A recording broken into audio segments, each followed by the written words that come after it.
When a group of passionate and visionary volunteers gathered around a table at Dutch Valley Restaurant to dream about the possibility of creating a hospice for our area, they had little idea that in 2016 we would be celebrating 30 years of providing critical end-of-life care to not only the Tuscarawas Valley, but also Carroll, Stark, Harrison, Holmes, and Columbiana counties. A meeting was organized with the Tuscarawas County Nurses Association to share ideas and recruit volunteers who were willing to work on the development of hospice. The resulting task force consisted of Lois Andreas, Margaret Folger, Julie Gerber, Barbara Lauer, Liz Carlson, and Terry Krantz.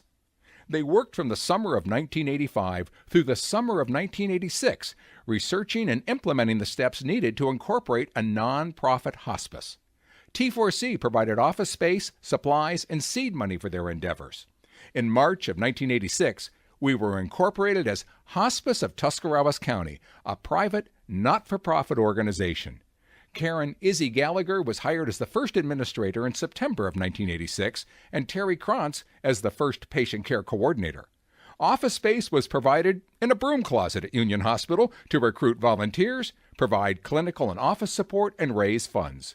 Gail McCreary was the first office secretary, and Carol Greenham, Lou Barnes, and Rosemary Triplett served as the earliest office volunteers in the broom closet. The initial annual budget was $37,000. Startup funds were provided by the Reeves Foundation, Raskub Foundation, and First United Methodist Church of Dover. The early days saw a quick succession of personnel as Janie Jones became the executive director and Elizabeth Miller became the second patient care coordinator. Janie's tenure stretched from 1987 to 2009. That's an amazing 22 years. The collective efforts of staff and volunteers led to the day in April of 1987 when we served our first hospice patient. By the winter of '87, we were serving 34 patients and their families. Dr. Leslie Harold started an amazing legacy of service to hospice patients when she became our volunteer medical director in 1987. She continues the role of co-medical director today. We became Medicare certified in 1988, Medicaid certified in 1990, and secured one of the first state licenses for hospice care in 1991. The early days also saw a succession of places hospice called home.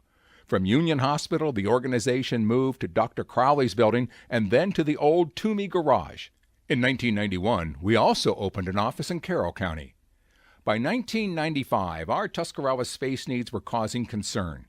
Leadership of board and staff quickly solved that problem by purchasing the First Federal Savings Bank building in downtown Dover. The renovation of the First Federal building became a true labor of love. All of the renovations and remodeling was the work of volunteer labor and donated materials, resulting in zero cost for Hospice of Tuscarawas County. Volunteers and fundraising became foundation blocks for what over the years has been an extremely active and well-supported charitable organization. Leadership of our fundraising efforts in those days included Mark McKenzie, Dan Warther, Sil Crocker, Maggie Seward, Patty Day, Peggy Cox, and Judy Linder. The volunteer manager was Pat Gibson. While fundraising events expanded, those wishing to provide legacy gifts could do so through the Hospice Endowment Fund, established in 1995. The first children's camp was held in the summer of 1997 at Camp Buckeye in Beach City, Ohio, under the guidance of Marty Masello, bereavement coordinator. The Celebrity Server Benefit, hosted by and coordinated through Mary Beachy of Sugar Creek, was in its second year in a continuous run that continues today. In 2016, this long-standing benefit raised $13,000 for patient care. The 21-year effort has raised over $100,000 for patient care. Due to the tremendous success of the annual Browse and Buy sale, in 1999, a year-round effort was launched with the opening of a Browse and Buy resale store under the direction of store manager Sherry Trimmer and volunteer manager Barb Traver. A few years later, a second Browse and Buy location was opened in Carroll County. The establishment of this new retail experience was made possible by a grant from the Reeves Foundation, this being just one of the several examples where our relationship with the foundation has enabled Hospice of Tuscarawas County, Inc. to expand and grow.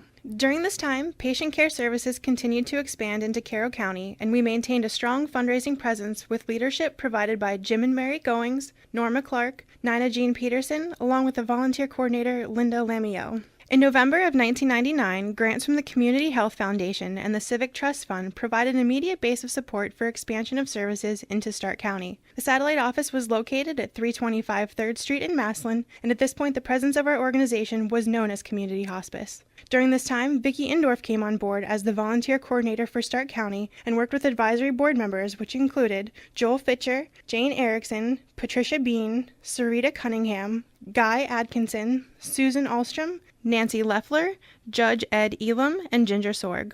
Also in 1999, Hospice was approached by Dan and Betty Drabick, the owners of Dante's Restaurant in New Philadelphia, with an interest in initiating an event to benefit patient care. This annual spaghetti dinner was held at their restaurant every year until 2011, when it was lost in a fire. Not to be deterred, Dan and Betty partnered with Sue Menapace, and the event was then moved to the New Philadelphia Elks. Since Betty's passing in 2013, the community continues to support the event, now being held in her memory. It provides the opportunity for many to gather with longtime friends, share stories about Betty, and to get their annual fix of Dante's salad dressing, spaghetti sauce, and carrot cake. A portion of each year's proceeds go to Betty's Gift Fund, a legacy fund that enables us to go above and beyond in doing extra special things for our patients, just as Betty always went above and beyond for others. As Hospice marked 15 years of service to our communities, Janie Jones reflected on how the organization has grown and continued to maintain community support. She shared that our mission has never changed. We're about living each day as fully and completely as possible. We also recognize that each person will come to the end of his or her life in due time, and we can make a difference in that journey. In 2004, due to a growing census and to ensure continued high standards of medical care, Dr. Ann Harper joined Dr. Leslie Harold as co-medical directors of hospice. Along with an increase in census, an increase in the need for inpatient care began to be very clear. So discussion within the board focused on investigating the possibility of building our own inpatient facility. A feasibility study was conducted, and the results determined that a facility would be an asset to the communities we serve. And so the search for land began. By fall of 2006, the Hospice Board was finalizing details to acquire a building on Commercial Avenue in New Philadelphia. The multi-million-dollar plan included extensive renovations to bring it up to code and to add additional parking. So as we celebrated our 20th anniversary, the long journey of finding funding, raising support, and navigating building codes began. By fall of 2008, a capital campaign volunteer structure came into place, headed by Honorary Chairman Tom Patton and Chairman Bob Scanlon. Mark McKenzie took on the role of project manager, and Connie Clark was brought on as campaign counsel. Their work would span the next 6 years. After serving the organization for 22 years, Janie Jones retired as executive director in 2009, and so the search began to find a candidate who would be able to carry on the legacy that Janie and so many others had set into motion. Norm Mass was selected to head the organization going forward and commenced his duties on March 23, 2009. The summer of 2009 witnessed a sledgehammer party at the Hospice House. $2 million had been raised for the Hospice House, along with significant commitments in the way of challenge grants from Ronald McDonald Charities and the Reeves Foundation. Hospice met the challenge and raised $3 million by the end of 2009. 2010 brought many changes to the organization. Recognizing that growth would be a constant and adding new service areas could be in our future, we decided to change our name. Going forward, we will be known as Community Hospice. The new name honors the fact that we are locally present and supported by the communities in which we serve. By removing a county-specific reference, this allows us to serve individuals in other counties while not tying us to a specific county that is in our name. In 2010, we were awarded a loan from the USDA's Rural Development Department. Finally, the renovation of the Hospice House building on Commercial Avenue could begin. A 10-year dream was achieved when the Hospice House opened its doors in the spring of 2012 with a highly attended donor event followed by a community open house. For the 6th time in our 30-year history, the main headquarters of Community Hospice had been moved to a new facility that was better equipped to handle our ever-growing needs. By May of 2012, we served our first patient in our Hospice House and began to see the impact on not only Tuscarawas County, but all the counties we served. It didn't take long for the organization to realize the need for expansion once again.